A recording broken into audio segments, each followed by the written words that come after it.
Good afternoon, everybody. How's it going? Happy Monday.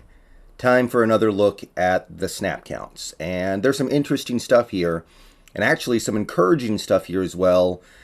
So let me just lead off by saying that the Seahawks have finally had a game where they had more snaps on offense than on defense. And boy, did we need that.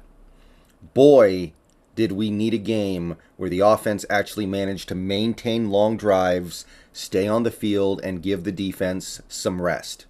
Not that it helped the defense, don't get me wrong. And the defense helped by giving up so many big plays. But bottom line is this: the offense had 71 snaps on Sunday. 71. You got to be happy with that. You got to be pretty thrilled about that. Even though we should have scored more points, we should have won that game, etc., etc., staying on the field for more than 70 plays in a game that ends in regulation is a winning template. Just need better players, just need better play.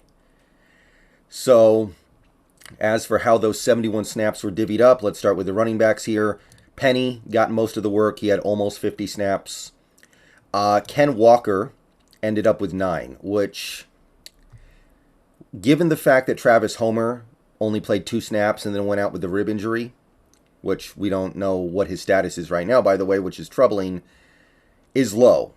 But bottom line is this: Ken Walker's now had 2 games in a row where he went the wrong way on a running play, where he basically blew up a play because Gino thought he was going to go right and he went left, or he thought he was going to go left and went right, or whatever it was. Walker's now had 2 plays in back-to-back weeks. So that can't happen. That needs to never happen. That's something that rightfully got Ken Walker less play time than I think he otherwise would have gotten. Because if you look at this, DJ Dallas got 15 snaps, so he played significantly more than Ken Walker. And I think some of this was because we wanted to use DJ Dallas as a blocker, and Ken Walker being a rookie is not somebody you want to put in that situation. You want your veteran backups like Homer and Dallas to do that. But I also think Walker would have played more if he showed a more thorough understanding of what he needs to be doing out there. Ooh, excuse me. So, I like Walker. Everyone's entitled to make mistakes, especially in a year like this. But those kind of mistakes, get it out. Get it out of here. I don't want to see that again. Walker will get more play time as the year goes on, if he can manage to get that stuff out of his game. So that was about the most interesting thing here, otherwise normal. Wide receiver, Metcalf played 66 snaps, so he played almost every play. Lockett played a few less. I noticed we ran quite a few formations where we had 3 tight ends or 2 tight ends and only 1 receiver. We would have like multiple players in the backfield, not really as like a fullback. We were doing some interesting stuff out of pistol. We were doing some interesting stuff out of shotgun. A lot of interesting stuff. A lot of those plays, Metcalf was the only receiver on the field, which is why Metcalf had 8 more snaps than Lockett. Goodwin had 30 snaps, so he continues to be the clear number 3 receiver. He made a couple plays out there as well, by the way.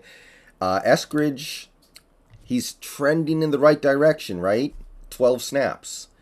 And maybe that sounds like I'm insulting him, and to a certain extent, 12 snaps for your second-year, second-round pick, you kind of have to insult him a little bit, but even though he didn't get targeted, to my knowledge, in that game, he didn't have a catch, he didn't make any plays, I actually think he actually had a couple positive developments out there. That blocking on the Ken Walker run, the 20-yard Ken Walker run, was actually pretty nice. So, hey, it's something. And right now we need something with Eskridge. Some tiny little scrap of something to be optimistic about. Hey, he threw a good block on a play. We'll start from there. Pennyhart had 6 snaps and actually made a nice catch on, I think it was a 3rd down. So he did his job. And that brings us to tight end here, where we've got Dissly leading the way by a little bit with 43 snaps. Fant had 39. Going to be kind of interesting to see who wins the snap battle between Fant and Dissly this year. Dissly's got a small lead right now, but they're both on the field on average slightly more than half the time. Dissly, being more well-rounded, I guess, is on the field for a little bit more just because he's useful on running plays and passing plays more so than Fant, and he can line up pretty much anywhere. And then Parkinson, still significant role, 26 offensive snaps. He's been on the field almost a third of the time. So, hey, right now, this Seahawks offense, some of it's been really good, some of it's been really bad. You might even be able to say through 3 games, we've had 6 good quarters and 6 bad quarters. But there's been a consistent attempt to utilize all 3 tight ends. And I like it. I can definitely say that even though I don't think this year is going to be a feather in the cap of Shane Waldron, because the personnel is just not there for him to excel, you can start to see some of his influence. You can see the little things that he probably wants to do in this offense starting to come to fruition. And we're not seeing as many fly sweeps as we thought. We're not seeing as many outside zone runs as we thought. But we are seeing a lot of tight end usage that we weren't seeing before. So there you go.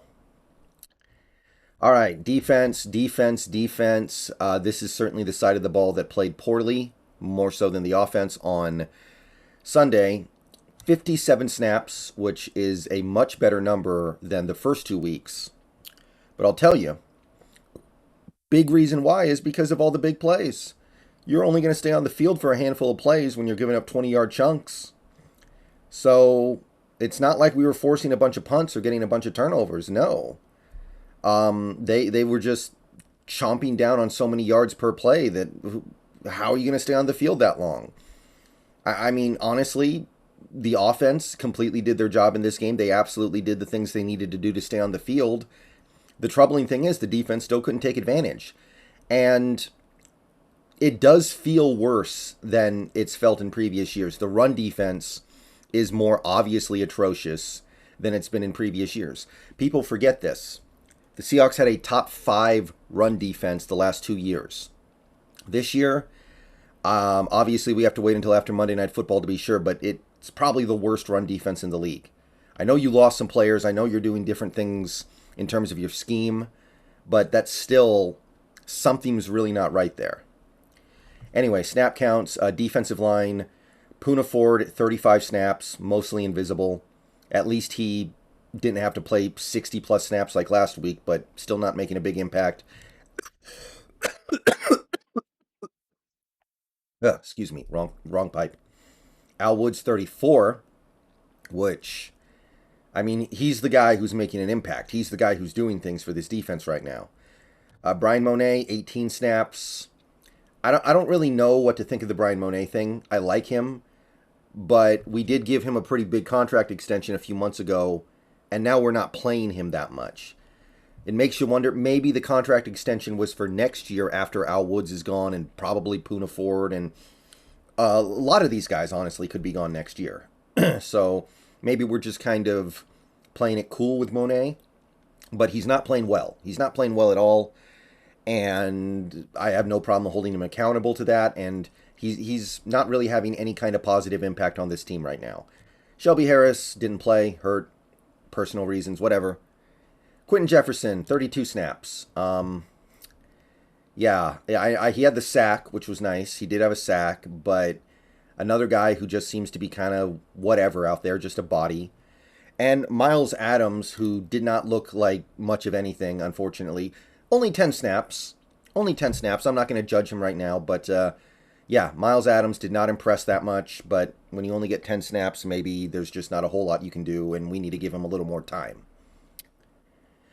Edge rushers. Okay, so I said these guys need to play a little bit less, and they did. So that's cool. Taylor played 38 snaps, and I'm not going to say he played good. He didn't, but he did get a sack. Nwosu, I didn't notice him as much as I noticed him the first 2 weeks, but at least we got his snaps under control. He played 41. So we're talking about a almost 25 to 30% reduction in snaps. Mostly because of a reduction in the total number of snaps played. But this is a big step in the right direction. Now, Boye Mafe, 19 snaps, and Daryl Johnson, 20. I don't know why Mafe is playing fewer snaps than Johnson. Mafe's the guy with potential. Johnson is just here because Robinson's hurt, probably. So, I don't know why Mafe's playing less. I think that needs to flip. But Maybe the more interesting thing to wonder is, should Mafe start playing more than Taylor? Because Mafe is much better against the run right now. And it's not like Taylor is making such a huge impact in the pass rush that it cancels out. I mean, Taylor's doing some things as a pass rusher. It's not terrible, but it's not nearly enough to offset Mafe, who, by the way, is capable of making plays in the backfield as a pass rusher as well. So we've gotten our snaps count situation sorted out fairly well, but now we just need the guys to play better, and we need to figure out who deserves more playing time on this team right now. Inside linebacker, Barton played every snap. Brooks played every snap except for 2, which I didn't notice watching that game. Ballore actually played 2 snaps on defense in place of Brooks, it looks like, which I don't know when that happened. If anybody watching that game noticed why Brooks came out for 2 plays, let me know. Didn't pick up on it watching it live, though. Cornerback, very, very plain and simple here. Woolen and Jackson played every snap.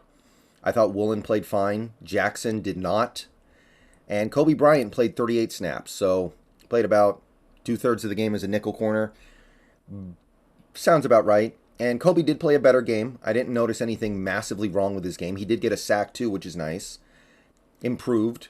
I still don't think he's cast well as a nickel corner. I don't think we're doing him a service by playing him there, but right now that's the best way he can get on the field. And nobody else played at corner, which, by the way, we need to have a conversation about Burns and Sidney Jones, who seem like they're healthy, but we're not playing them. Why are they here at this point? Let's trade them to a team that will play them at this point. But that's for another time. Both safeties played every snap, Diggs and Josh Jones, 57 snaps. And I think there are some steps in the right direction in terms of the snap distribution here, but the results on the field still leaving a lot to be desired. So, hey, I'll take positives where I can get them. All right, I'll see you guys later. Go Hawks. Probably streaming on Twitch later tonight. Hope to see you there. And let me know what you think.